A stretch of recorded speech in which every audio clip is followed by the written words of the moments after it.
Sodom and Gomorrah were among the most infamous cities of the ancient world, but their story was not simply about destruction. It was a story of human corruption, divine judgment, warning, and mercy. The cities stood in a fertile valley, surrounded by prosperity and abundance. Yet beneath their wealth was a society consumed by wickedness, violence, pride, and injustice. God saw what was happening, and judgment was approaching. Far away, Abraham received a visit from the Lord and learned that the cry against Sodom and Gomorrah had become great. Abraham pleaded for mercy, asking whether God would spare the cities if righteous people could still be found there. His questions revealed the heart of someone who understood both God's justice and His mercy. Meanwhile, Lot was living in Sodom with his family. One evening, two angels arrived at the city gates. Lot saw them and urged them to stay at his house rather than spend the night outside.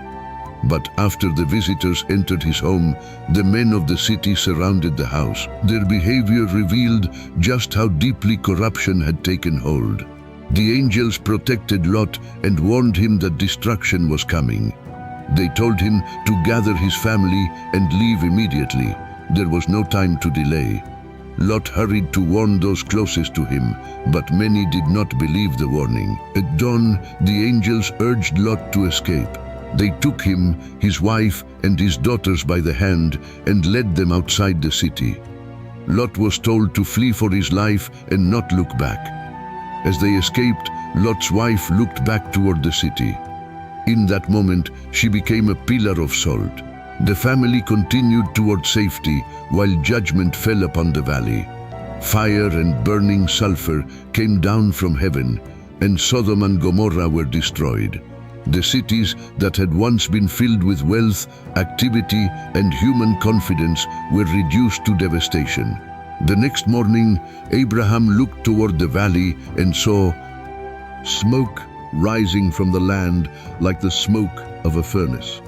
The destruction was complete, yet Lot and his daughters had been rescued. The story of Sodom and Gomorrah remains one of the Bible's strongest warnings about the consequences of persistent evil. It also reveals something equally important: God's mercy. Lot was warned. A way of escape was provided. The family was given an opportunity to leave before judgment arrived. The lesson is not simply to fear judgment, but to recognize the importance of listening when God calls us away from destruction. Sometimes obedience means leaving behind something familiar. Sometimes faith means moving forward without knowing exactly what comes next. Sodom's story reminds us that wealth cannot save a corrupt heart, power cannot stop God's judgment, and prosperity cannot replace righteousness. But it also reminds us that God's mercy can provide a path of escape. When the world around you encourages you to compromise your faith, remember Lot. When God calls you to leave a destructive path, do not look back. Because sometimes the greatest act of faith is simply trusting God enough to walk away